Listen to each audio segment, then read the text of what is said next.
I'm just testing mine. Is it better? I can hear you, but you're still everybody's very quiet. Yeah, I feel like I'm probably yelling. I've just done mine to max, so. It's really loud on my end, so. Okay. Yeah, no, Yeah, maybe I'll get my earphones. That might help. I'll see whether it'll work.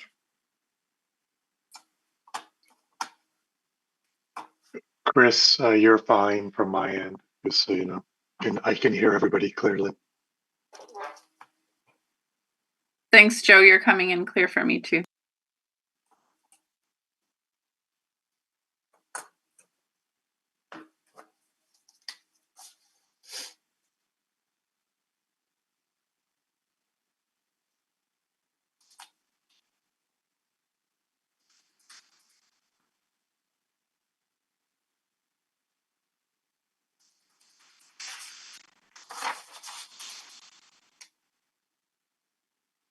Okay. Can somebody talk and I'll see whether I can hear any better with my earphones in? Hi, can you hear me? Oh, that's way better. There you go. Yeah. So now I got to turn you down. But at least it's working. That's good.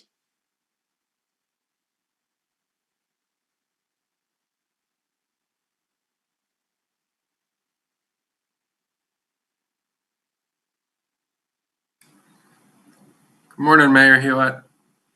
Good morning, Robert. And good morning, Joe and Sherry. Let me change my view so I can see everybody. Katie and Yev and Carrie. Awesome.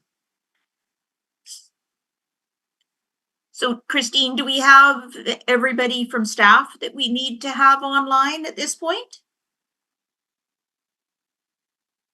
Yes, unfortunately, Stuart's unable to make the meeting today. But yes, I see Yev online, so perfect. All right. Okay. Was Sherry Casla staff or RDCK staff or public? I'm thinking RDCK, but that's the only Sherry I know. I don't think Sherry Amata is on any of these files. Okay. Hi, this is Deputy Chief Dan Zayak. I'm waiting for Tristan to come in. I just changed the meeting name. It was Cherie. Now it's back to Tristan. There you go. Okay.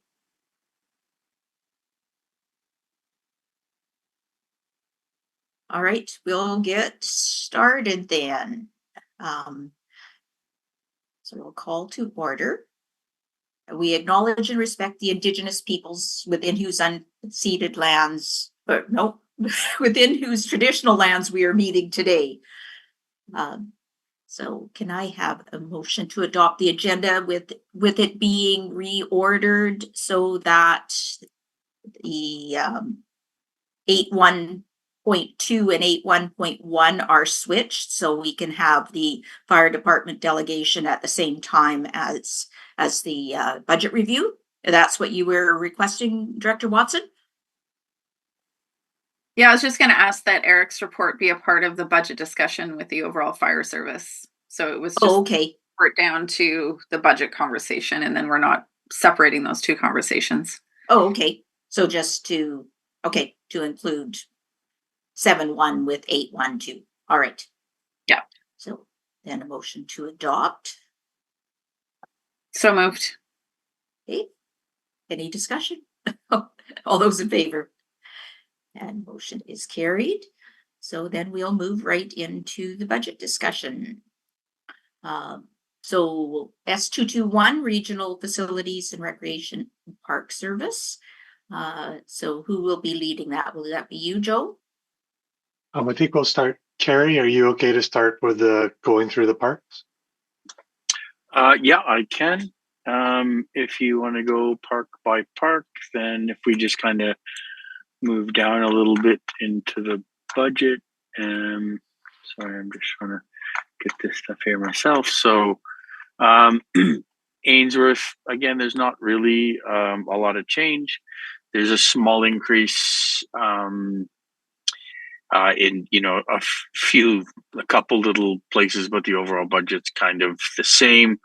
And that's just increased a little bit, so our just CPI for the maintenance. So there's not really much change in the Ainsworth budget. I'm not sure if there's any questions on that one. It's fairly simple.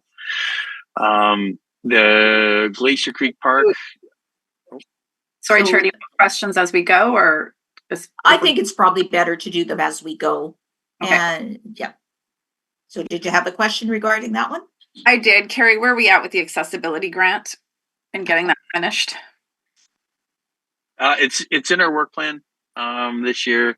Again, we've always wanted to do something to kind of stop vehicles from going over the edge and things like that. But Jeff and I had a conversation, and you know, through lots of investigation, trying to find something that would work, that looks nice. At this point, I think the concrete barriers are just what we're going to have to stick with. At this point, they tend to handle the wave action. That's one of the biggest things when the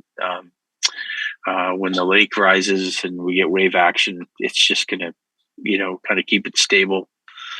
So we'll probably do that. But we have in there actually to get some of the pathways, you know, redone, just, you know, done again. They were done a long time ago. So get that, and then get the picnic table and a little pathway accessible table into that. So we should dip into that this year.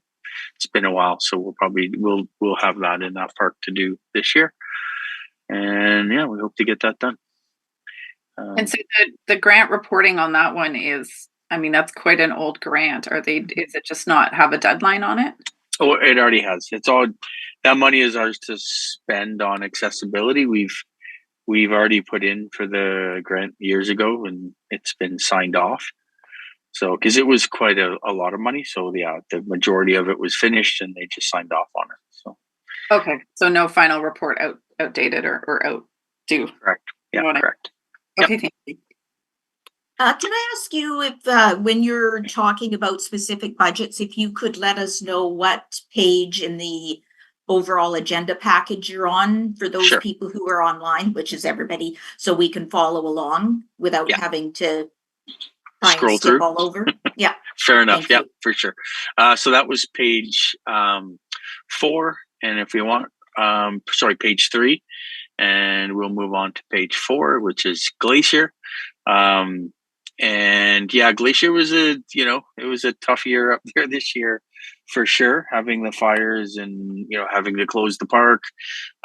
So, you know, we didn't bring in the revenue that we had kind of hoped to bring in this year, but we also just sort of didn't do some of the things that we wanted to do, just knowing that we didn't want to sort of go over budget as well, because the user fees do tend to cover the payment for our host and for a few other things that we're able to do in there. So this year, there's not really a lot of change from last year. We're going to try to accomplish some of the things that we had this year. We do have the community initiatives grant. We still have that money in there for the park that came in last year into the budget.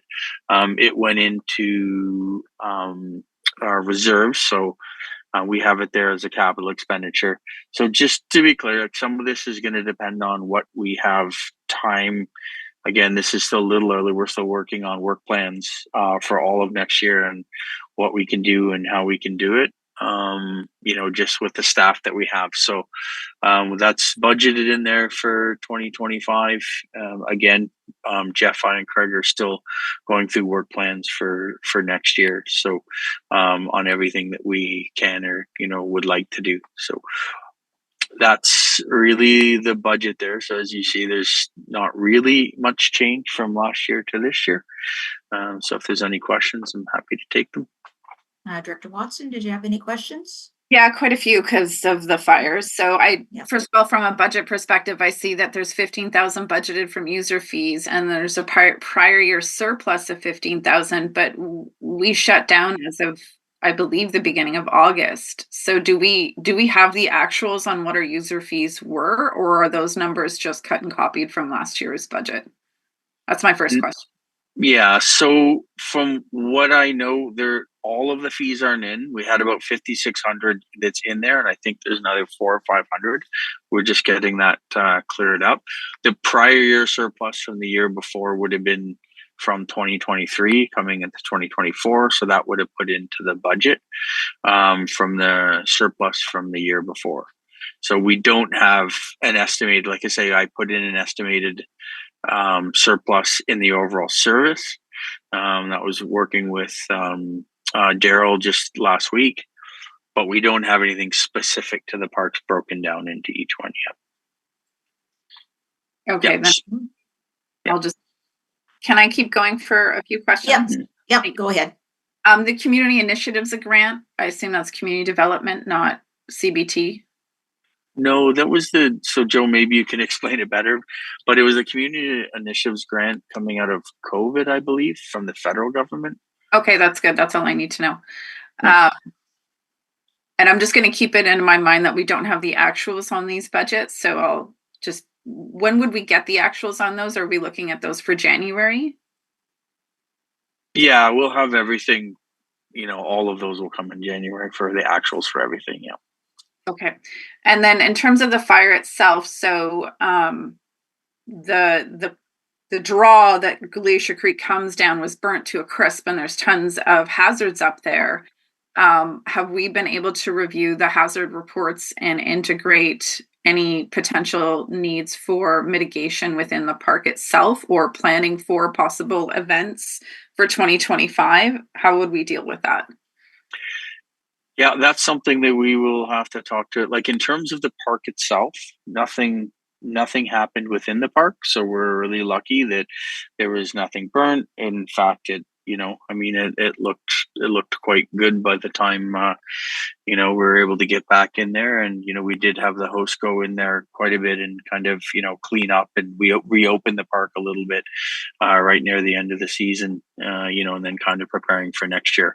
So in terms of the hazards above and things like that, we were told we were cleared to kind of go in there from a hazard point of view. But again, we can do more investigation into that, and that would be something, again, we would have to look at if they deemed it unsafe to be in the park, then it's something we would have to kind of look at that at the time. But at this point, there's nothing that's been relayed to me that would be a danger or a risk to the park itself. Can I supplemental? Yep, go ahead. So the hazard reports from Amy Jarsma had indicated that, Glacier, Hamel, they all have high hazard risks to them. So while we don't really need to worry about it and the park was fine, the park itself in its physical location was not damaged. It's freshet and future flooding issues that we're going to have to be aware of. So I think that we need to flag that, early spring next year, we need to check in over what we might need to consider and what those, how we're going to be prepared if there is an incident up there, because you have no cell, you have no phone, you have no way to communicate with people on the ground, I guess, other than through the camp host. But also just thinking of, we had wildfire mitigation as part of this property, which was never funded because they changed the program. But this is where we can match those two things up. So I think it's an important thing that we flag for follow-up early spring around what are the potential risks from the hazards from the fire, and does that fit in well with the fire mitigation we were planning on doing at Glacier Creek? Is there any way to combine those projects so that Glacier Creek is well protected? Through the chair, it'd always be nice to match stuff up for field mitigation. So my understanding that the risks that were there were to the road. And just sorry, through the chair to be clear, there is internet access up there. So we do have access. I mean, you do have to pay, but the host has it for free, or we would have it for free if we needed to use it. But there is internet access. So that's the one way we've been able to constantly communicate with the host and keep in touch for sure, back and forth on everything that's going on. But yeah, my understanding at the time was that the risk is more to the Glacier Creek Road. than it was to anything else at the time. And now again, it's always smart to kind of look up and, flood risk and stuff like that, where Glacier Creek would likely not necessarily affect the park coming down, just the way that the creek flows there, but definitely there could be some road issues and slide issues and things like that. So we'll keep on top of that with the province and with our emergency services. Can we actually request that we flag this as a conversation in our February or March community services meeting? North Kootenay Lake, this shared services meeting as a follow-up? Sure. Yep. The road is a risk. I mean, if you're at the park and the road washes out, you're not getting out. So I'd like to have a deeper dive into the hazard assessments and how we might be prepared for those moving into 2025. Does that work for you, Chair Hewitt? Yes, that does. I'm sure Christine will make a note of that. Thank you. And did you have any other questions? Director Watson? Then I'm sorry, going between the screens and finding mute while I'm reading the budget just takes the washrooms, those are happening this year. I just see you have a capital of 94,000. Yeah. Sorry, that is the community initiatives grant. And so, yeah, again, as I mentioned, right, we're working through the work plan right now. We just know some of the washrooms in particular are just, kind of coming to end of life. They're a bit battered, but, we are looking at those options to get some of those in this year. But we are going through our work plan right now just to kind of make sure. But I wanted to make sure that sort of stuff was in the budget with this community initiatives grant this year. So I think I would just add that when we come back to check out, the hazard risk assessment, we can also include what the work plan is specific to Glacier for 2025. It'd be good to know. Is that right? Sure. Yep. Okay. So those are my questions. Thank you, Chair Hewitt. Okay. You're welcome. And on that one, I'll keep going. Yeah. All right. No, I think that covered it off for me as well. So. Okay, great. Through the chair, then we are now on page 6.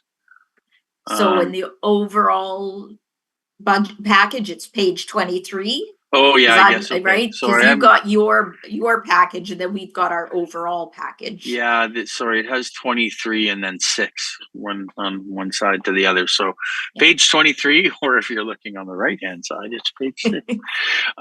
So it's Lardo, and so yeah, again, there's not a whole lot new or sort of more cost. What the only thing that we have that's gonna, we have now is that the person that we had doing custodial and janitorial and groundskeeping was a local member within the community, and wasn't always being done. And it wasn't always being done up to kind of what we're hoping to have done. That individual has kind of moved on anyhow due to some health concerns. So we've currently we have the person who is doing the host job. Is that they live in Argenta and are actually doing that for us now. So that's good. So we're able to keep up on that. And, I was a little concerned at times when garbage wasn't being cleaned out and washrooms weren't being cleaned. So now we have someone doing that. It's on an hourly basis. So the contract, for a year round is kind of moved up a little bit. But in terms of all the other work, we're continuing doing the stuff that we've been doing. So we've been doing a fair bit of work there on, sort of management plan implementation. And from what we've heard in the community from a lot of people, again, if we go back to the management plan itself, we had 50% wanting something and 50% kind of wanting something different. So we're never going to make everybody happy. But from the comments that we've had of some of the stuff that we've done have been fairly positive. I know there's been one comment from a member of the public about the parking at the boat launch and things like that. I've done some investigation and talked to Rec Sites and Trails, talked to the COs, and actually have found that they have no complaints themselves. I'll be reaching out to sites a little bit further along just to kind of double check from what I was seeing from some of the emails. The only concern really was when it was a bit busy. And again, it's when we went there originally, took community members, we took boats and we moved things around, and we said, does this work? Does that not work? Again, I've heard two comments from a couple of people that they don't like that they can't park on the beach anymore and the foreshore and things like that. But that was part of the management plan on what we're going to try to do to work with, returning that back to a more riparian sort of habitat. So we've been doing that. And again, I think we've had fairly good success. So that's the budget for that. Again, there's not really any large increases other than the contract services for having someone clean and take the garbage and do some grounds work year round. So. Did you have any questions, Director Watson? Oh yeah, I do.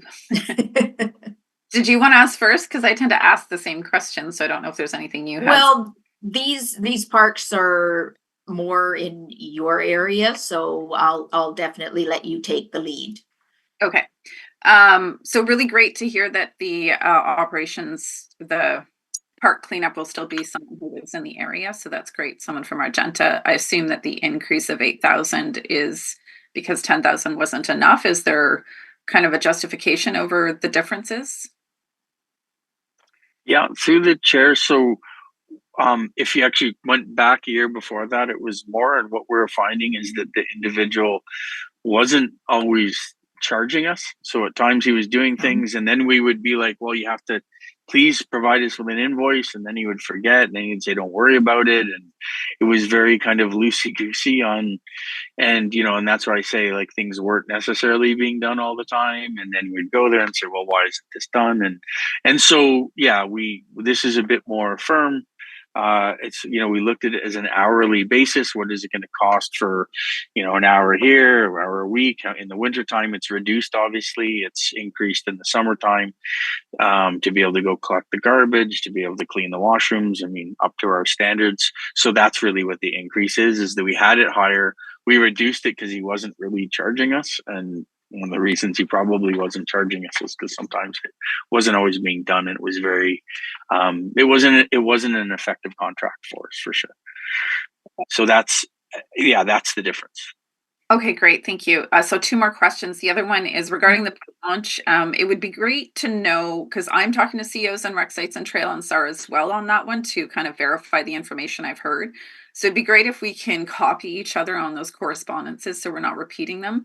And then I'll collate them and return them to the main residents who indicate it's not working. I did also get the same response from Rec Sites and Trail, and I happened to be in an in-person meeting with them the day after I sent that to you. So that was good. They said they love the boat launch. That's great. If you have the responses from the CEOs, I'd love to see those. When it comes to SAR, they actually didn't know about the launch. They were using the 4th Avenue one. So they were going to do a training day specifically to check that site out. And that's the more critical one, because when we, went between the 50-50 on a wharf, we're just sticking to what it was. The biggest conversation in the public was, will this work for emergency services, specifically SAR?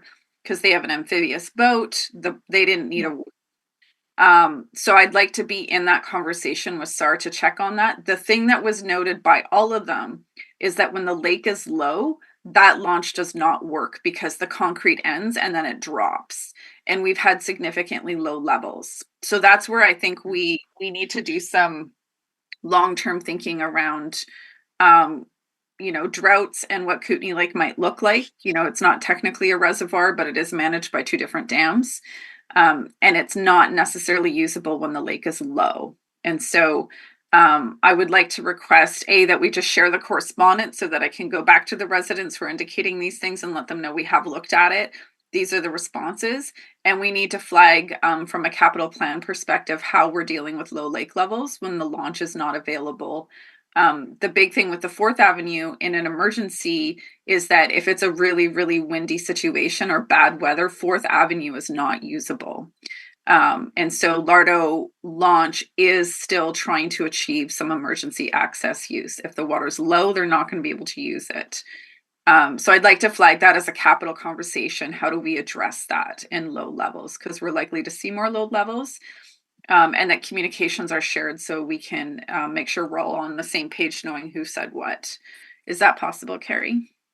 Yeah, through the chair, I can do that. My conversations, so I know both of the both of the COs that were here, and obviously in rec sites and trails. I mean, I worked with the COs when I was in the ministry, so I have some interesting comments from them that I could share with you. But yeah, we can do that. I mean, I think, to be honest, I think we should also look at what that Fourth Avenue one. If it's windy, would it be more efficient to put something there that would stabilize and be able to use in a windy situation? And the only reason I say that is, there's also lost ledge, which I know is handy at times a bit further up if it's open that they can use. I just think it's kind of good to look at all of those scenarios and situations, in terms of the use of those facilities, because that fourth one is probably more effective for an amphibious boat if it needed to be. And I know originally that was, the reason the boat launch was built in the park was due to some concerns about parking in front of some of the residents. So I think it's good to look at all of those situations and say, would it be better if that's something we need, a couple of pilings with something, that they could use to go out, or do we want to do it in our park? Like, I think it's a good question to look at all of those rather than, just kind of look and say, oh, it has to be where we have it. That's all. So Well, certainly we can look at that. Quick supplemental. Yeah, go ahead. We need to flag this as a conversation. BC Hydro will not touch the Fourth Avenue launch. They've walked away from it. Pilings and all that we looked at was $80,000 to $100,000.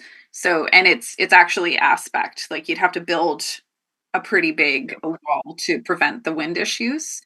Lost ledge, you're dealing with provincial parks. By all means, if you have contacts there, you can ask them. The ability to get down there is a bit tricky for some of the vehicles. So the point about Lardo is that we did not build a wharf, but we were committing to ensuring SAR can use it. So we need to check back with them, and I need to uphold that commitment to some degree. And by all means, have those other conversations. If you think BC Hydro is going to put 80 to 100 grand into making Fourth Avenue usable year round, they're probably going to have the same issue with low water levels when it comes to the end of that wharf, because they built both of them.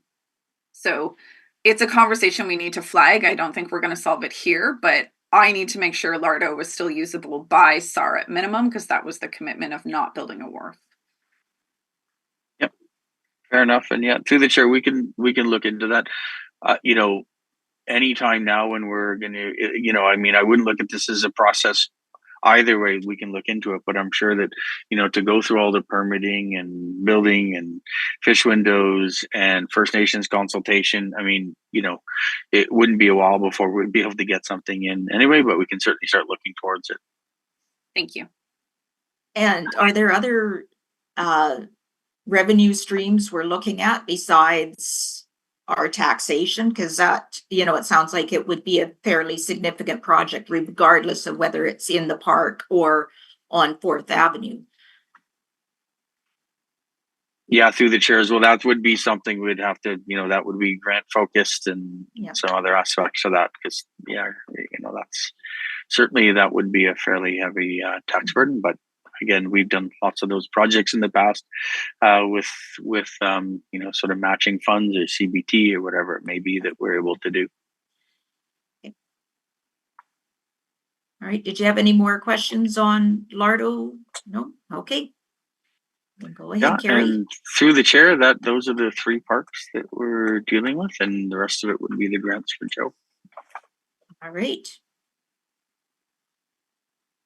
So through the chair, just the first point of business on the grants is that all the grants were given out as per the 2024 financial plan.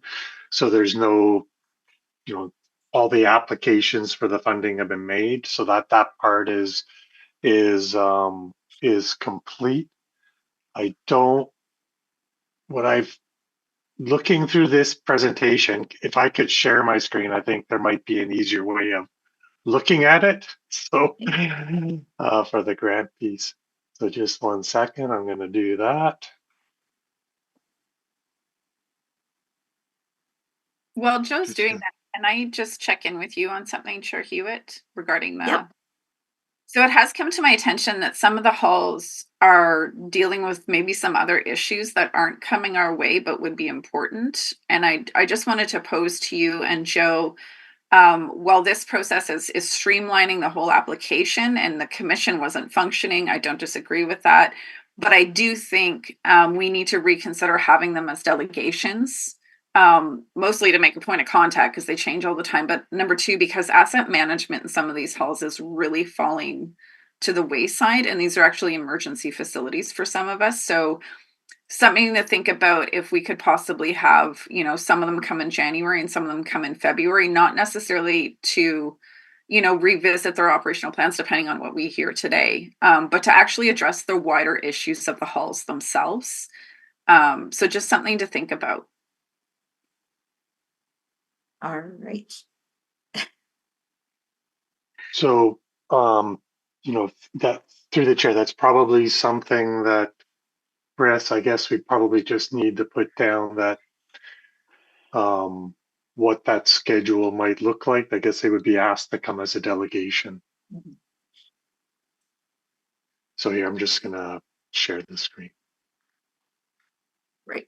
I thought we had basically left it to the organizations if they were requesting a significant change or additional budget that was extraordinary, that they did exercise their right to come and be a delegation. And I thought that was the way it was being posed, right? And that if they had a capital request, they would come and speak to that. But perhaps that wasn't as clear to them as I thought it was going to be. I think if I can just provide some insight into that, I think some of the things they don't think about coming to us for, like major asset issues or even informing us. And I'm not necessarily looking at their operational funding. I think what I'm hearing different things from different users that indicate they have major facility issues that are not coming our way. And I think as operational funders, it's just a gap where I can meet with them one-on-one and have conversations. That's not a problem. But I think as joint funders on an operational level, we should have check-ins with them. Like, how's your overall facility? Do you have asset management planning in place? Are you doing reserves? Things like that. So that's kind of where I'm coming from. I don't know. And unfortunately, the attachment is only a summary, and I see community services in there, which is rare. They're not one of our recipients. And I don't see capital requests, and I don't see the actual applications. So were those somewhere else on the agenda? I looked through the whole package again this morning, and there wasn't well, they were there. It appeared twice. I think the applications were down below. Can't remember what page they started at, but I did see them. I'm on eScribe, so I don't see them there. I see our parks requests were repeated, but I don't see the actual grant. Oh, they're attached as separate ones. Yeah. And so just right off the bat, why do we have community services applying? They should not be applying to this. Through the chair, my assumption, Susan, is that that's the recreation piece for the village of Caslow. Are you talking about the 64,000 ComServe? No. Amount? No. This is a community. Director Watson is talking about one of the actual grant applications. It's in the wrong. Yeah. It's a community development grant that should be going to the board from the village of Caslow for community services. So that is not part of the recreation grant request. That's correct. Yeah, I had that one flagged myself. And the $10,000 creation grants is not in the package. So it's at, now we've jumped ahead. My question actually at this start on page 24 is the transfer to community services. Is this just a combination of all of the amounts that are sprinkled throughout the grants? Because it's 61,350. So that the community services is a community services fee. It's down with the Yep. fees. That's what it relates to. It has nothing to do with the grants. Okay. All right, when we see the overall budget, then that will become clear. Okay, Yeah, so like some of these, when you break them down into the work orders, doesn't make so much sense as when you have it all rolled up. So through the chair, is it do the directors want to go through the grant? So we already know that there's, I don't know how that community services got into this Yeah. funding stream. I'll figure that out with Jenna after. I was assuming that that must have been some kind of a pass through from the village of Caslow. So because they were part of our email list, but we can figure that one out after. So on the grants. So is that where we want to start? We want to go through the grants? yes, please. Okay. And what page in the overall package are you going to be starting with? I am going to share my screen because the package just, to me, there's the actual grant applications and then there's the budget piece. So I just want to do the budget piece first. Okay. And then we can figure out, sorry, because I'm on eScribe. So that's how I'm looking at it. I'm not looking at it in the PDF. But right. Yeah, and I'm going from PDF because there are many people who are online and that's how they're going to be accessing it. So to make it easier for members of the public and others to follow along, that's why I'm asking for the page numbers. Yeah. So if I can, I'll share my screen and then I can also share the PDFs of the grant applications as you want to discuss them. Joe, can I just All right. check in? Are you also going to have the info on what last year's funding was? Yeah, through the chair. That's what I'm going to bring up right now so you can see that. Thank you. I believe you can see that now or soon. Yes, yes. You're never sure how fast these things flip over. So this will be, I'm just gonna, whoops, I shouldn't have done that. Go back. But this is going to be where that mistake is made. So to Susan, this is where that 4,000 Caslow community is in. That's where I put it. I was assuming there must have been an association with the village there. But that's obviously wrong. So this 4,000 is incorrect. So the $1,500 is what was given for the recreation piece last year in the village of Caslow. That money has been received by the village.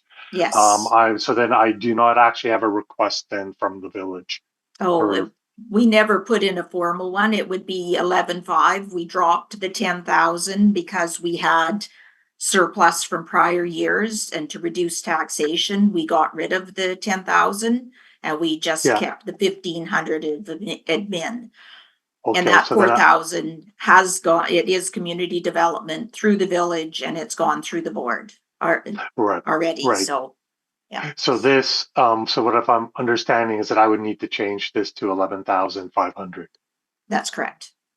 Okay. All right. Unless Director Watson, you want to discontinue the recreation grant, that's the only reason it would not change to 11.5.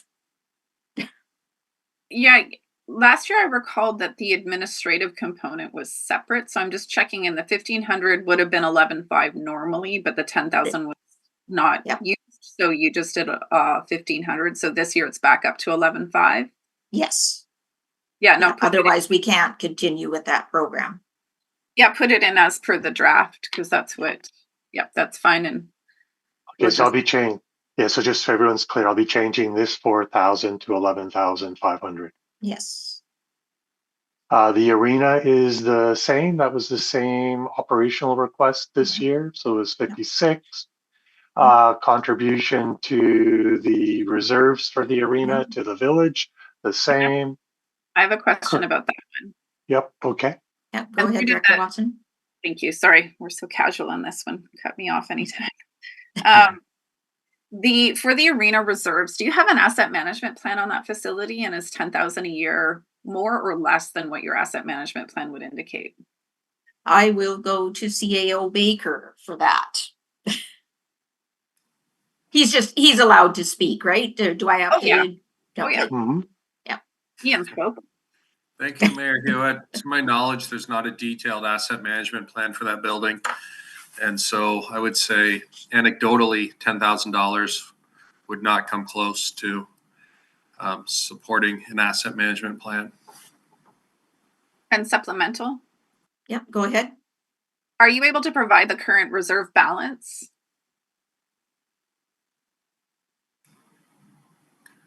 Through the chair, I'd say not on this call right now.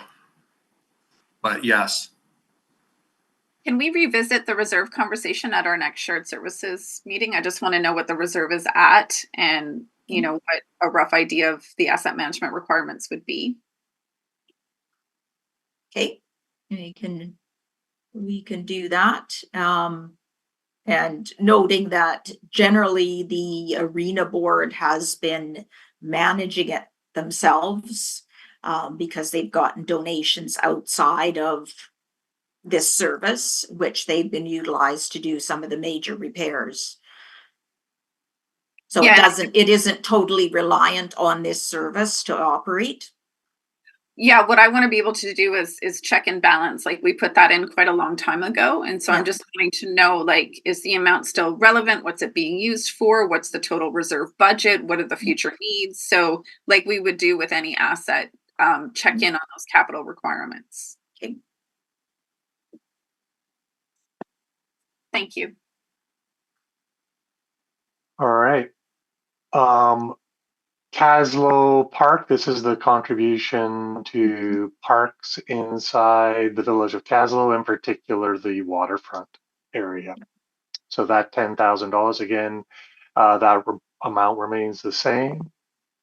Argenta in 2024 had capital and an operational grant.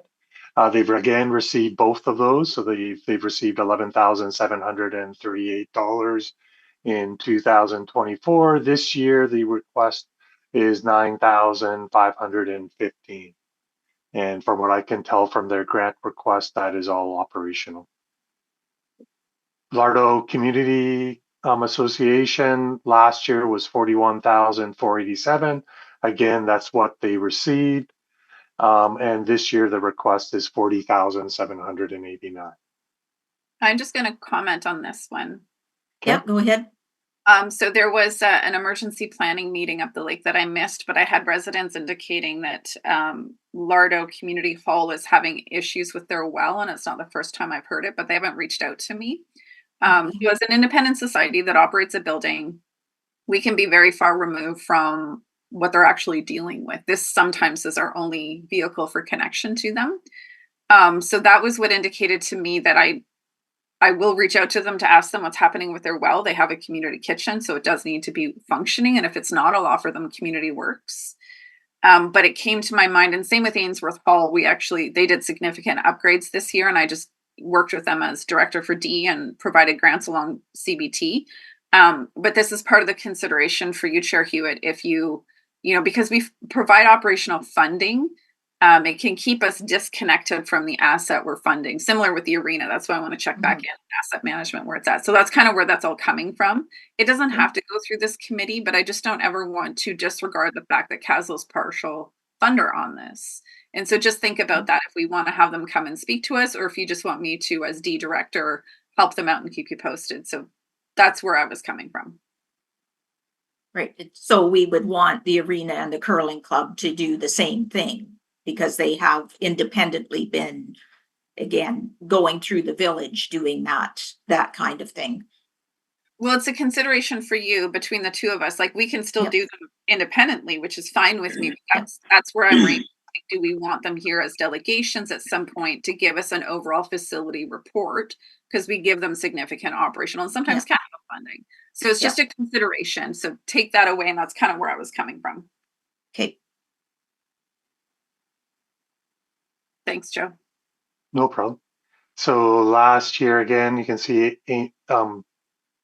Amy's already talked about Ainsworth a little bit, but the request this year is $3,000 more than last year. Again, they received their $8,000, and Johnson's Landing is increased the 800. So I'll keep that. Do you want me to open up any of the particular grant applications so that if there's something in there that you wanted to look at specifically for one of those? Director Watson, did you have any that you wanted to look at? I've looked at them. The Ainsworth Hall one is not such a flag for me because they some of their new board members did some significant upgrades to the building, and they've done an envelope. It's pretty incredible what they've done, so I don't have a problem with that. The Johnson's Landing one though, like I guess last year it must have really jumped. I remember that being closer to 77,000, 12,000. And they're coming to me for more grants as well, but just for programs. So maybe if we can look at that grant, Joe. And do you recall when we went from 7,000 to 12,000 on operations for them? Yeah, I'm just going to stop sharing for a moment. And while you're asking that, I am going to go back in history and look. I've got the grant open on my end. I'll just take a look. I thought it was just a couple of years ago that they had jumped because we had asked them to separate. I think that was a capital request that maybe has gotten rolled into the operational. Because I remember them wanting to do the sauna. Was that them who was doing the sauna? It was, yeah. Yeah. And I think that was pulled out separately. And perhaps it's just been because it's all gone to them and it wasn't kept separate as a capital item. Possibly. When you look at their insurance is $6,400 a year, which could have to do with the high risk assessment for that, Right. for the debris flow. So I'm wondering if that's the jump. Sorry, Joe.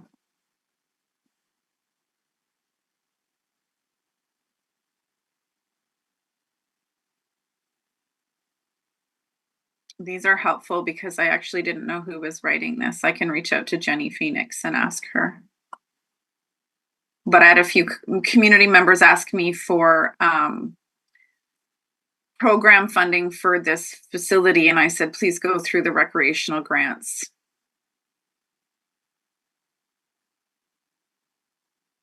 Yeah, so through the chair, we were talking about Ainsworth, correct? No, Johnson's Landing. Johnson's Landing, thanks. So Johnson's Landing was 10,000 in 2023.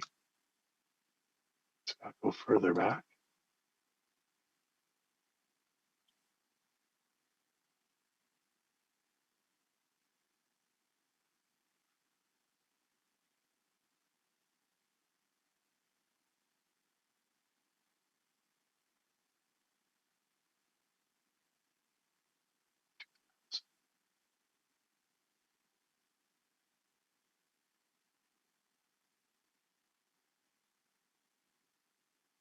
I mean, that helps me understand. I don't want us to spend too much time on it. Yeah, so as far back as in 2000, and I believe this is going to be 21. Yep. In 2021, it was 6,600. Then it went to 7,800 in 2022. In 2022, it also had a capital grant of 7,500. So I don't think it's a matter of them. I don't think it's a matter of them rolling a capital grant in, or else we would be well over $15,000 in their operational request. No, I'm just thinking that on our end, we've done that combined capital request with the operational for that total. No, the grant process clearly asks them to identify operational and capital, and no one identified capital this year. As you can see in the grants, they only identified operational. So Chair Hewitt, I'm good with that at this time. And I think because I'm going to follow up with the other halls regarding their asset management, I can check in with them as well. Just do they anticipate increasing by 20% every year, or are they going to cap it at some point? Right. And I can report back and or identify enough things that I'll recommend them as a delegation to speak with us. Okay. But I do see that the 12,000, I mean, half of that is insurance. So that's going to be my first question for them. Yeah. That obviously has gone up quite a bit. Likely the Fry Creek fire probably had something to do with that as well. So thank you for entertaining those questions. Yeah, and just so that we can all just know. So right now, as you can see on the screen, but you can't. But just to note that the total grants this year, like where they stand, would be $171,604. So that's the difference from what I have in the budget presently. So that's that 7,500 that I need to add to the Village of Castle up above. Okay. Right. And So that would be your total for all grants would be 171,604. And sorry, what was 2024's? 167.25. So $4,000 different. Yeah. Okay.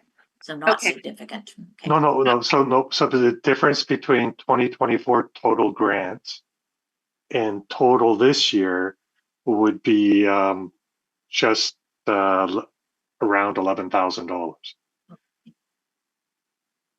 Oh, because you've added the additional Right. for yeah. Okay, got you. Yeah. But you took 4,000 out and added 11,000. So you're only adding in like 6 and change. Just if we're going to. Yeah, so 7,500. Yeah. So that's why the total would be 171,604. Okay. And last year we gave out 167.25 in grants. Okay, that's good. Okay.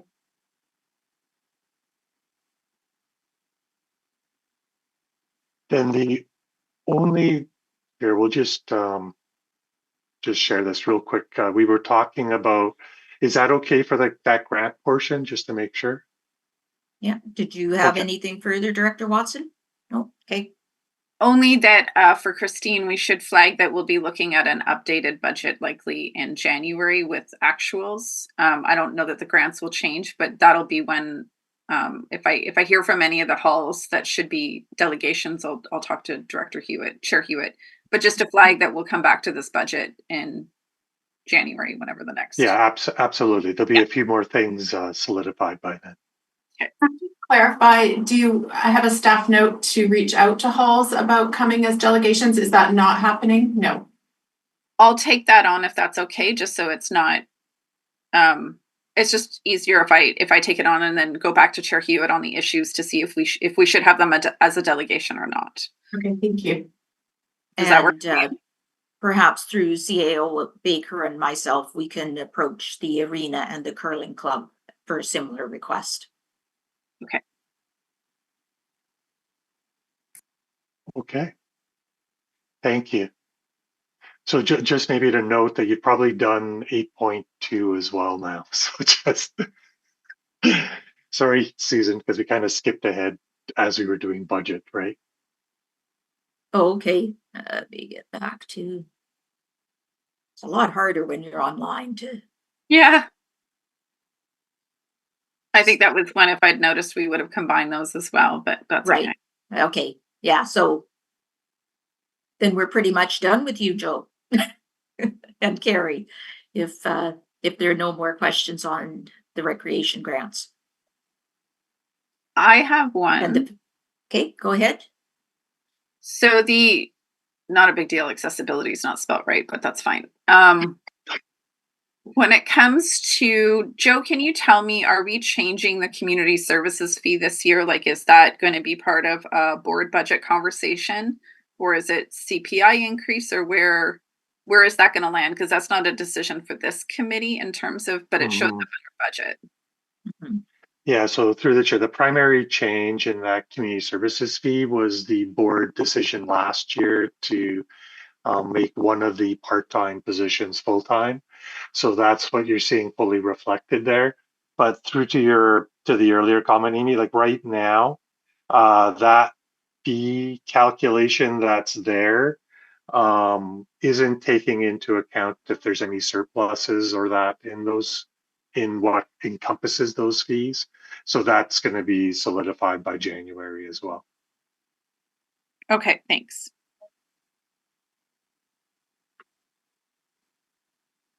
All right.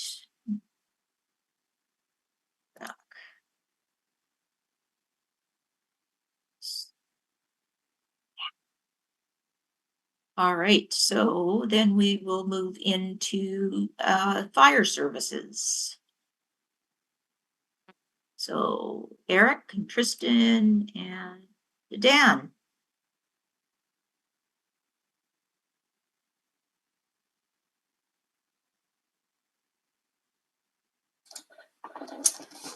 Thank you, Chair Hewitt.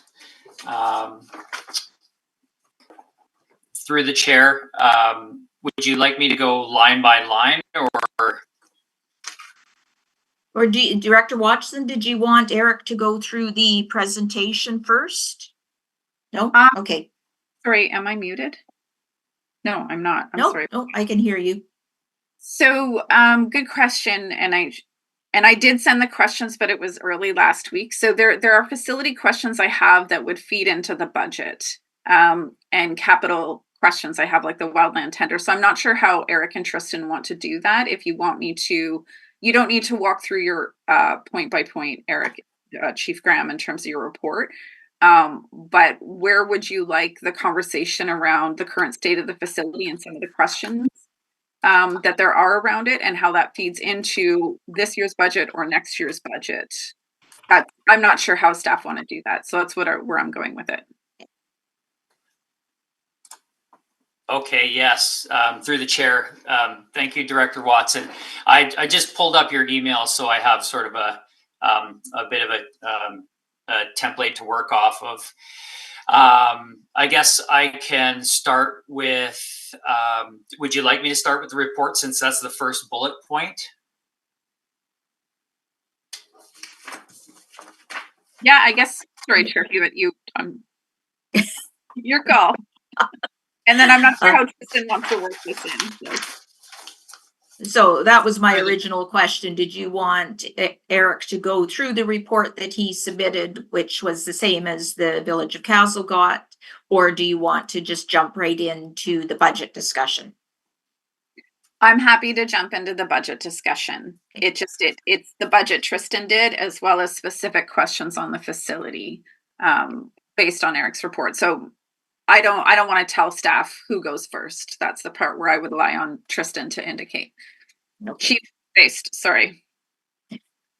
Through the chair, Chief Graham will be presenting the budget, so I can pass it over to him to go through that. Thank you. And then I'll be available to answer questions as needed. All right.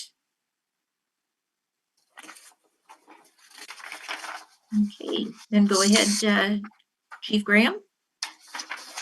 Okay, so through the chair, I guess I'll just do a quick highlight of the sort of overall budget. And then if there's any questions that come from that in terms of facility and whatnot, I'd be happy to answer. And if there's any gaps that I can't answer, then I'll refer to Chief Face for any additional information. I apologize because I don't have the agenda, so I don't know what page this is on to refer to the page number for the public. But overall, the budget is it's basically I would say status quo with a couple of exceptions, and then the additional 2% in terms of inflation for each year moving forward. I can certainly speak to a couple of the sort of the higher items on the budget. I would say one of the ones that you may have marked on the 2025 budget would be the increase in equipment. That line item has increased by $4,000, well, 44 $4,425. That is an increase because of the reflection of aging equipment, stuff like hoses, water appliances. We need another positive pressure fan. A lot of this stuff over the last few years has not been replaced, and so I'm in the process of actually starting to get an equipment replacement plan put together so that I have a better idea of aging equipment and things that need to be replaced. So that $4,425 is a reflection of that moving forward. I guess I would also say that a part of that equipment budget would be going in preparation of the new apparatus that we are planning to be replacing in 2027, which I will talk to at the end of the budget. But this increased line item for equipment will certainly help, prepare and equip, provide us with the equipment to be able to equip not only the new engine in 2027, but also some of the equipment that will be placed on the new Wildland truck that I will also speak to, because that has been in question as well. I'll pause for a second, and if anybody has any questions through the chair. Director Watson? Have you been able, thank you, Chair Hewitt. Chief Graham, have you been able to assess what might qualify under community works in terms of equipment and or any other capital acquisitions? And I'm not sure because they just changed that, and it'd be new for the fire services to look at, but anything that we can qualify under community works, I will commit that funding to reduce taxation. So just curious if you've had a chance to look at that. Through the chair, I have yet to look at that, but I know that it has come up recently, and I certainly would like to take a look at that to see if there's an opportunity to be able to supplement some of this cost with that new initiative. I see. Through the chair. Oh. Yep, go ahead. Through the chair, can I jump in? Yep, go ahead, Yev.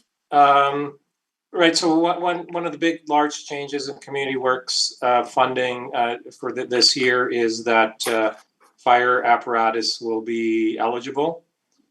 So that's definitely something to consider with the budget going forward. Okay, great. Sorry, Chair, may I respond? Yes, go ahead. Thank you. So apparatus can be a bit of a loose term. It might not be specific to what you're looking at, Chief Graham, but if you can possibly before the January meeting, look at what might be in the 2025 budget as apparatus. And if it qualifies for community works, check in with me over the total. And we'll see what we can do to cover it through community works from Area D.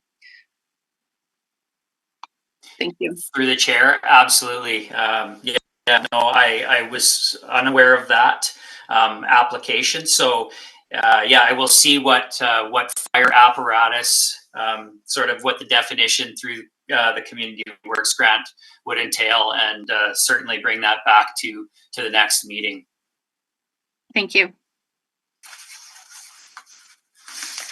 Through the chair, if I can proceed now, I'll just keep going. And again, I'll look for hands as I'm going along. As I had said, much of the budget is basically just incremental in terms of inflation. There is a significant increase in insurance as well, which Finance had let me know that the insurance rates had gone up, but that's out of my control. I would say the only other large items are in our capital expenditures at this point. There is for 2025 the $177,514. There are two major items within that. One is the Wildland truck that we are in the process of procurement right now through Mark Braithwaite. We are just finalizing some numbers, and we should have that the vehicle procurement underway shortly. And then the other one is the remainder would be for the first responder medical vehicle up in the Lardo Valley area.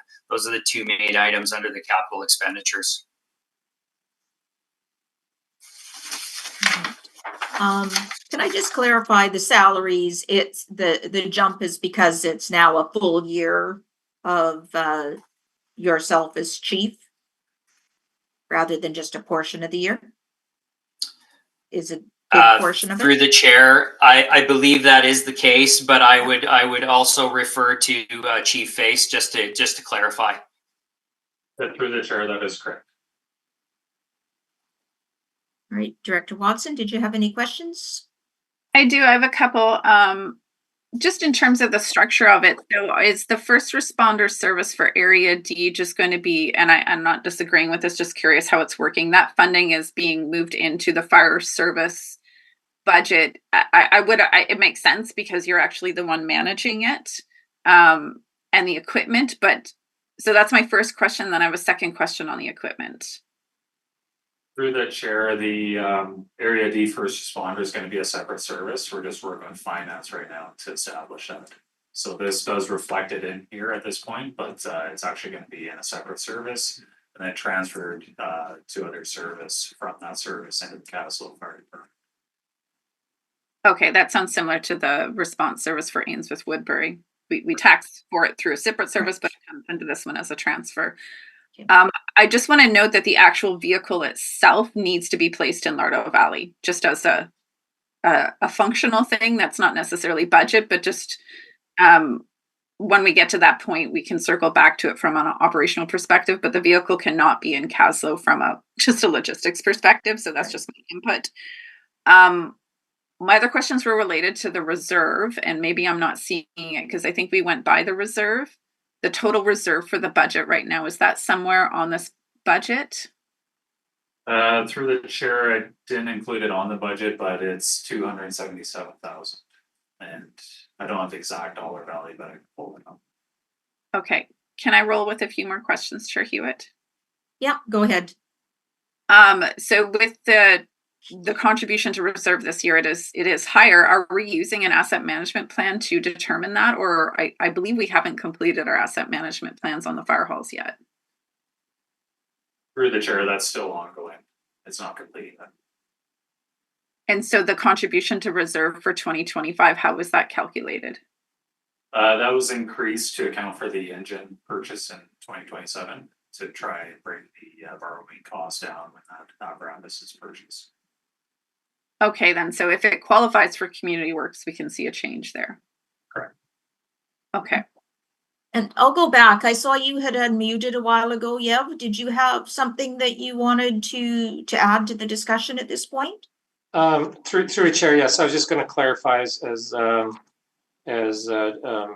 Tristan already has, that we will be setting up a new service for first responder, and it's set up. It'll be S299 will be the new service.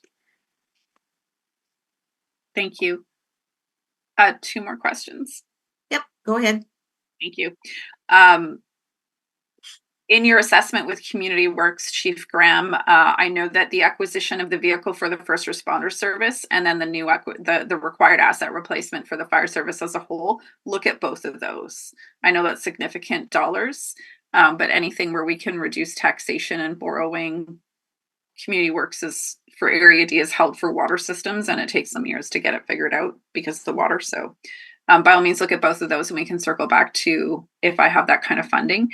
And then a question through to, I believe Yev would know, why is our insurance doubling? Do we have that information?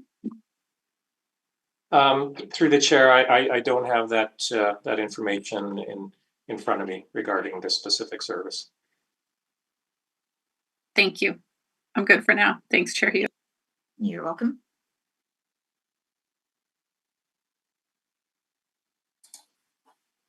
Through the chair, thank you, Director Watson. I'll certainly look into that for both vehicles or both apparatus and see where we can find some benefit financially for both.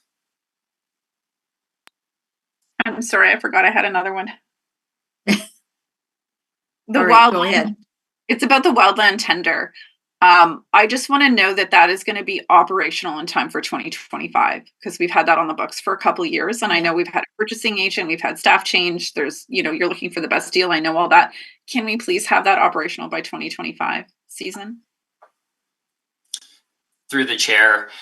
Yeah, it has had some stumbling blocks, that's for sure. I'm confident that we're going to have this ordered before the new year, and it will be about a 16-week delivery time, and then in the interim of that, so we should be coming upon the summer season just as we get the vehicle in place, and as well, I'm in the process of getting the truck, the flatbed, the truck box, the service body, these lights and sirens, while those 16 weeks are going through. So, and that's all the grant funded financials that will have the truck equipped by the time it gets here for delivery. Not ideal in terms of, I would have liked to have it sooner, obviously, but I certainly am confident that we'll have it for the 2025 wildfire season. Thank you. Hopefully we will not need it. I'm just going to say, Robert, we'll use first names because we do for staff on regional district committees. If you ever have any questions, please let me know. You're free to ask questions if you have any. Thank you, Mayor Hewitt. I appreciate it. And Chair Hewitt, once the budget is done, I have some overall facility questions. Okay. On fire? On fire, yes. Yeah, okay. And I may have asked questions where Eric was not there yet, so I'm sorry.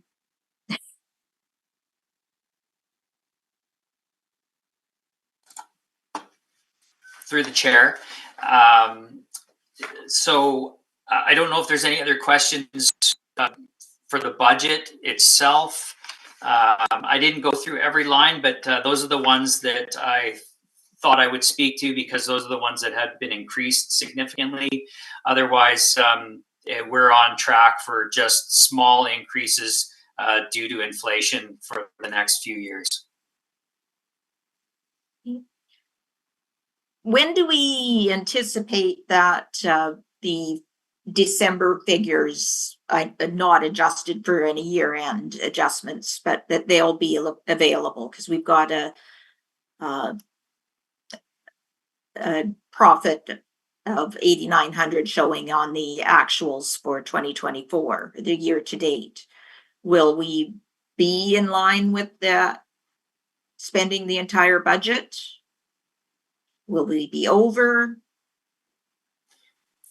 Through the chair, I just received the financials. I believe ending in October, and so you're probably talking about the same one. I would think that we're probably. I don't believe we're going to be over, and I would definitely refer to Chief Feist. But like I said in my annual report, I think we're going to be sort of right in line with spending most of the budget. There were some considerations this year in terms of carryovers from last year that had taken away a significant amount of my budget early in the year. But I would say that we're going to be right on par for spending the entire budget this year. Chief Feist, do you have any additional comments on that? Through the chair, that's correct what Chief Graham said.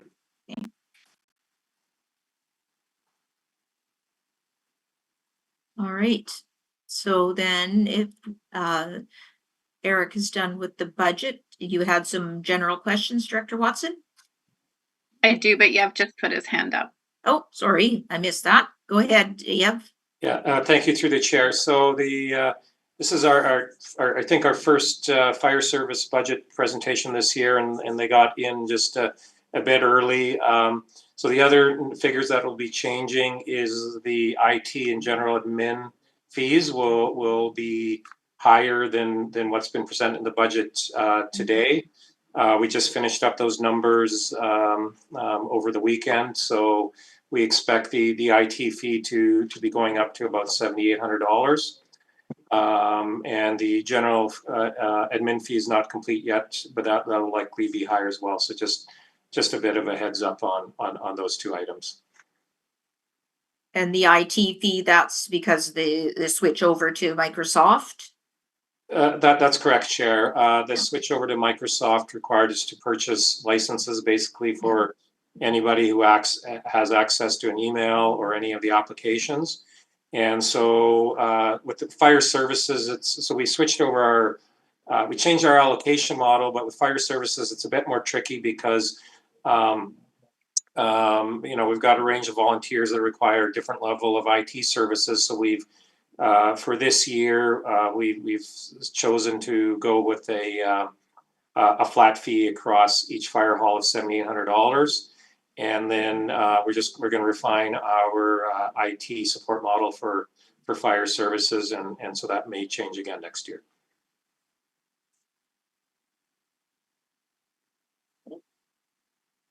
All right, so Director Watson, you had some questions then. Yeah, thank you. So just to go back to, it looks like, yeah, as much as I can cover with Community Works for capital, I will, because this budget's going to keep doing this, which isn't surprising from a regulatory perspective. On that though, yeah, I think we need to flag what is the bylaw limit, because I think as you look at the 5-year plan, we must be getting close to that. So we should flag the bylaw and potentially updating it, and what assent approval process would be needed on that. So I'm just flagging that, Chair Hewitt, for we should check on that. And then in specifics to the building, I'm just aware that the building is over capacity in terms of use. And so there is a couple different things I wanted to ask about formally in the committee. Number one is, we had talked for years, and we should have done this when we built the building, but I think so many things going on. We need an MOU or some type of shared use agreement between fire, SAR, ESS. So I just want to offer support in any way to assist Chief Graham in convening that, and just make some space if there's anything he needed to raise around that. That was my first component. The second component was that because the building is at capacity, and we know fire apparatus itself is going to increase, we know search and rescue is building a building, which is great because they're going to need it. We don't necessarily know what they'll have in it, but I think that's more of an operational thing for Chief Graham, Eric, to take a look at. But my secondary question to that was, are we thinking at all that we need to expand the footprint of this building to think 10 years, 20 years down the road? Which I think would come out of the shared use agreement between the users, and then also fire being able to project forward based on regulations. So that's kind of my general questions. And I don't necessarily, whatever we need to consider, I would rely on Eric or Tristan to raise with us. But just that I see that, and I know every year use is more and more constrained because both teams are needing to be more available, and we know SAR is all the way up to NCUSP, so it's not discounted their needs. But I guess just back to Eric, how can we support you to do that, and what do we need to consider, either budgetary and or other support? So that's generally where I was going with that, Chair Hewitt. Okay. Through the chair. Thank you, Director Watson. Yeah, it's a very important, I think, piece moving forward that we that a group of us sit down and talk about the use of space. Definitely, we're at capacity already, and as you had mentioned, there's certainly no outlook in the future where we're going to be minimizing vehicles or minimizing the need for space. So I would say, just quickly off the top of my head, yes, there's probably a conversation needed for in terms of expanding the footprint. However, as you had mentioned as well, it's sort of it's unseen yet as to what the building will look like that Search and Rescue is proposing, and what equipment will live in that building, or if any apparatus will be living in that building. I have yet to understand sort of what will be housed in the building to the rear of the property of the emergency services building. So there is a bigger conversation to be had between us, the fire department, and KSAR, so that we can understand sort of our needs moving forward, and then bring it to the table and sort of come up with a plan as to how we can move forward in the future. I think the other thing to keep in mind when you're considering expansion of the building is if there is consideration for expansion of the footprint of the property and you require village approval for that, bring us in at our village staff as soon as possible, because it just doesn't happen because we discuss it at this meeting. It has to be formal if there is such a request to be made.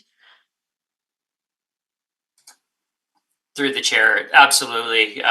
Yeah, certainly we'll bring you guys in very early in the discussion. You'll be sitting at the table for sure. Supplemental to Eric's response. Go ahead. So I would anticipate, first of all, I just need to clarify, Eric is kind of the building manager, correct, as chief for the fire department? Like I'm assuming this is all his job, but I should clarify that. Is that correct, Tristan? Through the chair, that is correct with partnership with us and regional office, but yeah. Okay.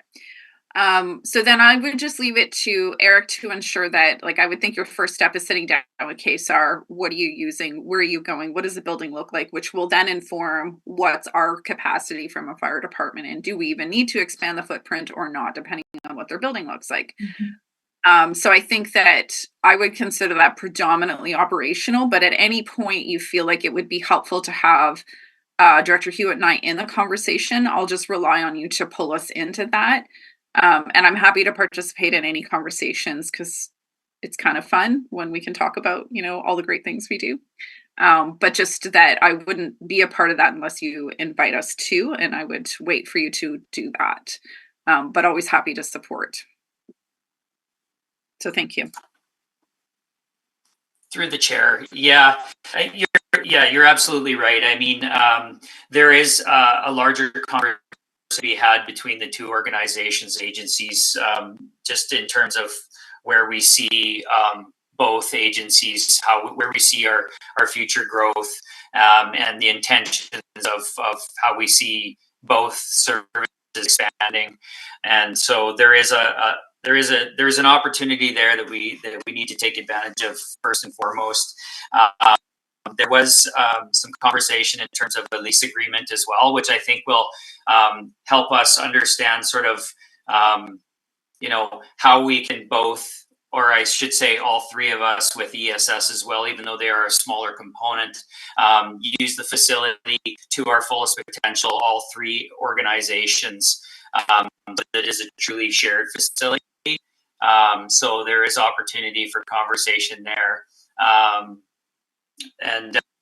And I just think, yeah, it'll help build relations between the three organizations as well, with better communication. So absolutely, there's it's coming time where we need to sit down and figure out sort of the needs of all three agencies or organizations. Then we can move forward to figuring out sort of the next steps. And I will bring you guys I will absolutely invite you to the conversations when it starts to impact, the village of Caslow, if it's increasing footprint or any kinds of special requests in terms of, monetary financial considerations, possibly grant applications and what have you. Thank you. I think that covered the things I wanted to cover, Chair Hewitt. And I guess I'll just note that I was able to do a quick tour of the facility, which I hadn't been to for a while since leaving STAR, and it looks incredible. I just want to acknowledge Eric's work to do a really good job organizing it and cleaning it. So nice work, Eric. All right. So if there's nothing else on fire, then if you could stay for the rest of the meeting, or you can leave if you have other things to do, which I'm sure you all do. And then we'll move to 8.3, S194, Caslow Area D Library Service. And there is a recommendation that staff prepare an amendment bylaw for S194, Caslow Area D Library Service bylaw to increase the requisition limit by 25%. I'll move that motion. Any discussion? All those in favor? Okay, that motion is carried. And S-150 Jaws of Life Service Bylaw recommendation that staff prepare an amendment bylaw for S-150 Jaws of Life Service Bylaw to increase the requisition limit by 25%. So moved. By Director Watson. Any discussion? All those in favor? That motion is carried. And S-109, Castle and Area D Economic Development. This discussion was deferred to this meeting because we were going to have a Economic Development Commission meeting later that day, which we did not achieve quorum for.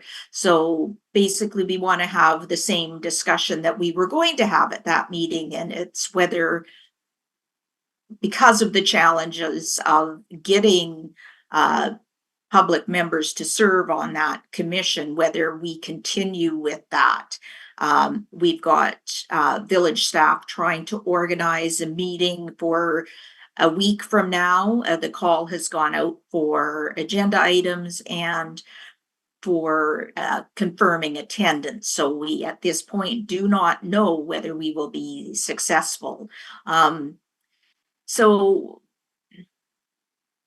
what are your thoughts, Director Watson? Because it's been very difficult this past year we haven't had, I think we've had 2 meetings maybe, and we've really not had any business other than to adopt a very basic budget to keep going. Yeah. The unfortunate thing is, as we've seen with several of our commissions, it's really difficult to get the participation we need. And it's further compounded by the fact that our budgets are pretty limited.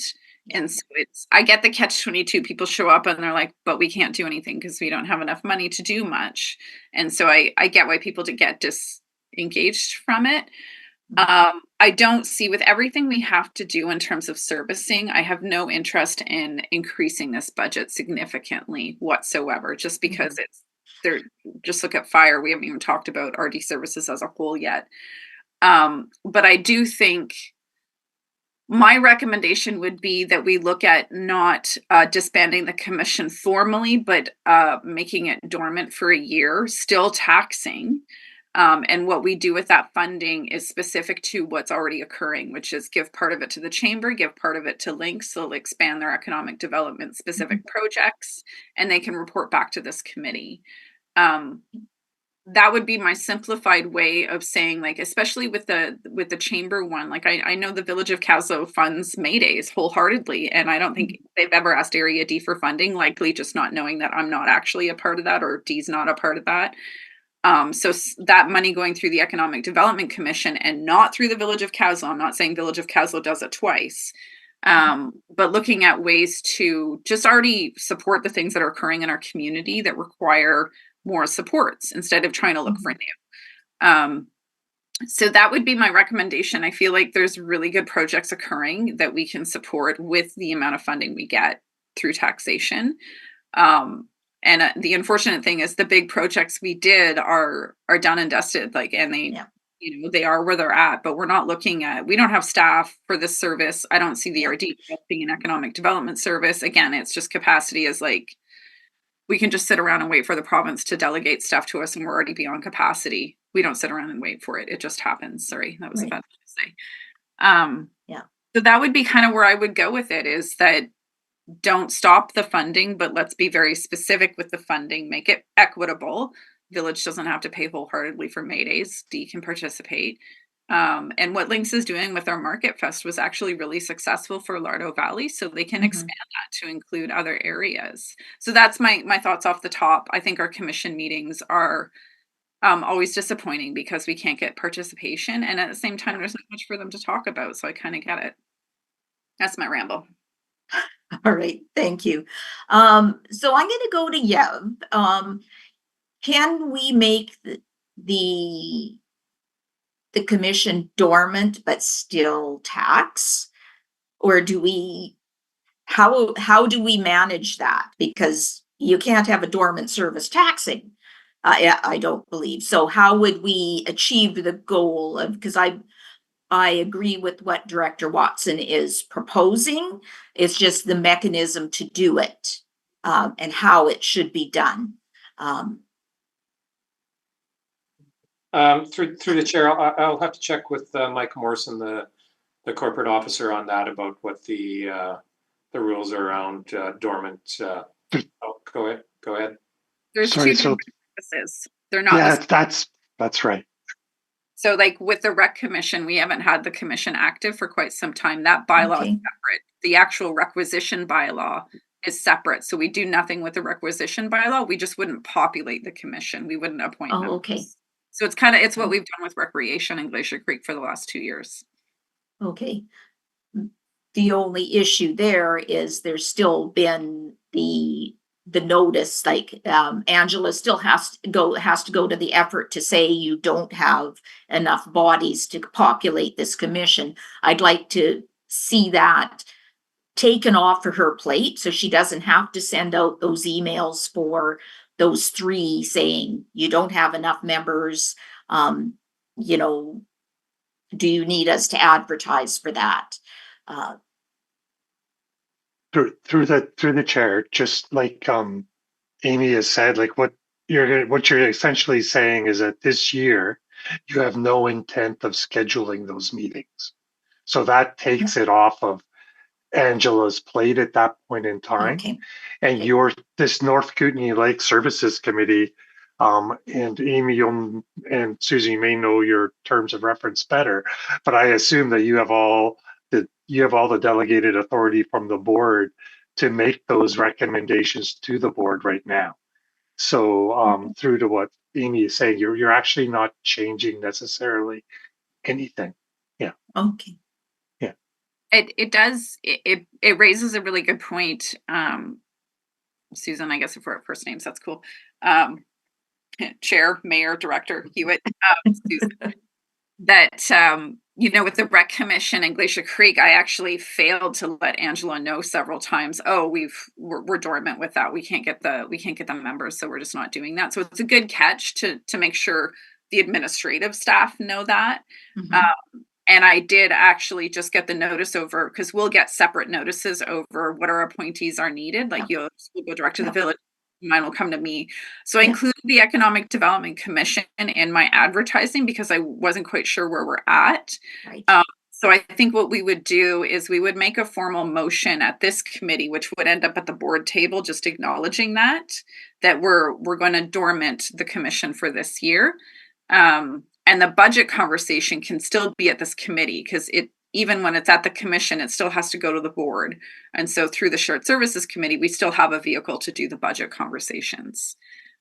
So if you agree to that, I would either ask you to, or I would move a motion that we I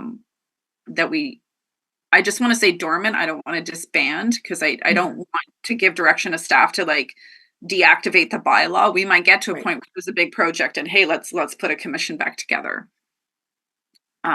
Yeah. All right. I guess my only comment at this point would be, because we didn't have this discussion at our last meeting. And the village has gone ahead and reaffirmed 2 appointments, and we are trying to schedule a meeting for next week. Do we want to make that motion at this meeting and have our staff say, just joking, we're not going to have a meeting next week? Or should we wait and see what happens next Monday and then make this motion that you're proposing at the January meeting? I would say makes no. sense. Yeah. Yes, I think it's good. And that would also give us a chance to talk to the EDC, assuming they all show up. So let's give them another chance, see if everybody shows up, let them know what we're thinking, get their feedback, and then so we can flag it for a January follow-up at this committee. And FYI, I can make the meeting next week now. My Columbia River Treaty meeting moved. So I'll let Catherine. Yeah. So yeah, I agree. That's a really good point. Let's not do it right now. Let's give it another shot. All right, and just further to what items that if we move forward with that model, that it goes through shared services rather than through the commission itself. Staff from the village can provide you with the exact dollar figure of what we've done, but our conditional grant with the chamber is for $7,500 at this point, and it funds May days and light up and the insurance related to those. And we had, because insurance has gone crazy, I think we ended up giving them $8,500 over the last few years because of the extra insurance. So just so you know that. Yeah. I would suggest that Christine flag that as a budget for EDC discussion at the January shared services, regardless of what happens Okay. with the commission, because we have more authority here to make direction directly into our budget. Right. We can talk about it at EDC, but we can make the decision at this committee. So I'd say an item for January is the EDC budget as a whole, which we would ask for from, Yev, and also with the village, if we want to entertain that model. That's great to know. That's still less than half of what we were taxing for. So I can also reach out to Lynx to request, like, what would that look like? And we can actually ask her to be a delegation. I'll circle back to you on that one. All right. Be happy to participate in that. May Days and Light Up is I kind of feel bad we haven't been participating in that one. Oh, well. You participate in other ways, so it works out. All right, so now we're on 8.6 and the schedule of meetings. Were all of those dates, did they all work for you, Director Watson? Or do you want to propose any additional ones at this time, or leave it at this, and then we'll, if we need an additional one, we'll post it at that time? Yeah, it's so hard this time of year because we don't get our RD or our, like, the conferences in 2025 or map. So I'd say just go with it. And if we need to make changes, I'm just going to check the February one. I assume January is fine because that looks like the usual time. Yeah. And sorry, the February one is whether that conflicts with the LGLA for rural. Yeah, I don't think it does. I don't remember what else it was. January 13th, I actually have a Columbia River Treaty meeting until 10:30. So could we just make it? I'll email you about that. The date's fine. I might just ask if we can move it down. All right. Well, and include Christine, because I think she's probably, I didn't come up with the dates, and I'm sure that Christine has analyzed the dates in comparison to the proposed schedule for the regional district and those conferences that you indicated. So I suspect that those at this point are all clear in the regional district calendar. The one I would suggest we actually add, because we had a few spring conversations, I think our capital conversations around the halls and the potential risk at Glacier should come back to us like in May. I would suggest we have a meeting in May. Okay. And either May 5th or the 19th. May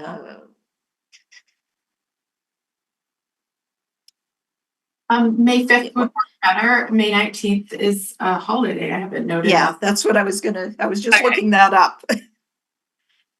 Yeah, so at this point, the 5th, May 5th would work for me.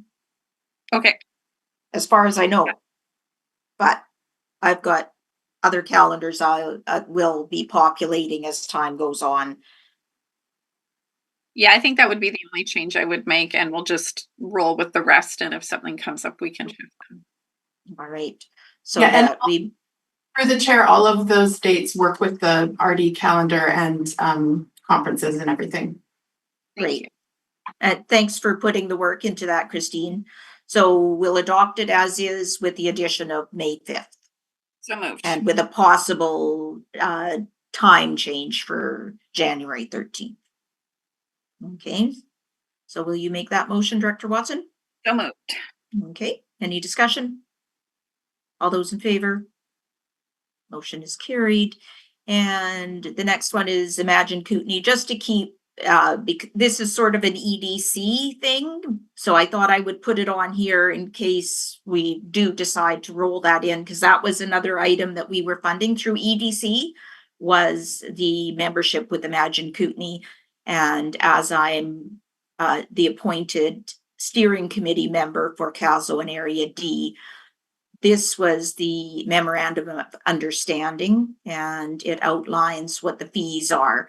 And they had reduced from 2,500 in prior years to 2,000, with the option of our local government getting $800 of that back if they wanted to act as first point of contact. But for this year, because we didn't have a viable option for that to happen locally, I had gone ahead and told them just keep the entire 2,000, because we did not have somebody who was trained and willing to step in as first point of contact. And we can reassess it for, if we continue with the membership, which goes from April 1st to March 31st, we can start reassessing it. The chamber expressed a bit of interest, but we haven't gone there with them yet. So this is just so you're aware of what the MOU indicates. Am I unmuted? Yes. Yep. I am. Thanks. Thanks for sharing that. So I think this should be something in our budget consideration for EDC for 2025, correct? Yeah. So just making sure Yev catches that for the draft budget that we'll review in January. Yeah. I agree with the first point of contact. Keep it in there for now, because we don't have anybody. Yeah. And just on the signing authority, they do know that, like it says, it's the appointee for that area. So that would be you, but you don't have signing authority on behalf of the regional district. So I just want to make sure. I think they understand that now, because it got confused previously.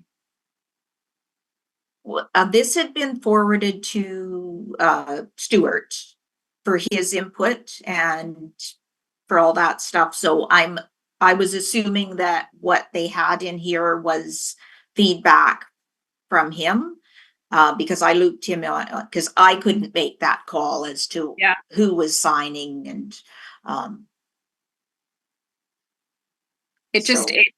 and that's fine. I think it's just something we should check in with him about, because when we sign, they can assume that that's the regional district now partnering, but it's the board have to give that authority. Essentially, it's just an administrative thing. So as long as they understand that it's not, oftentimes those governing pieces are missed. So right, I don't have a problem with it. I just want to make sure they know that it's not the regional district they're partnering with on this. Right. We'll have to look and see. I didn't look to see what Area A had, because Director Jackman is also part of this, and so they should mirror each other. So it looks like they're all signed on behalf of the Imagine Kootenay Steering Committee member, which helps, because if it says signed on behalf of RDCK, that would require a board resolution. Okay. Yeah. So it's just an administration thing, but I think we're okay. And thanks for sharing it. You're welcome. Thanks for being on. Right.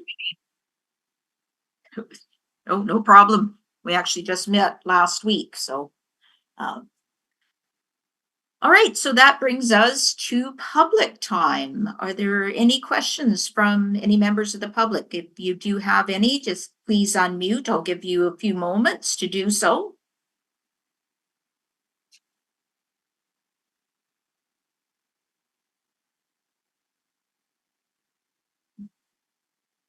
Again, if there any members of the public have questions, unmute.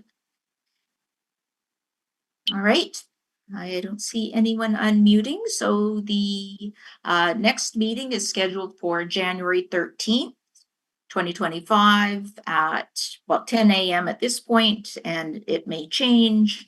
So then I'll call for adjournment at 11:44. So moved. By Director Watson. All those in favor? Okay, motion is carried. All right, thanks everyone. Enjoy Thanks, Christine. Thank you. Bye. Bye. Bye, Are you Robert. now, Susan? What's that? Are you in Ottawa now? I am, yes. Okay, well. Yeah, I had like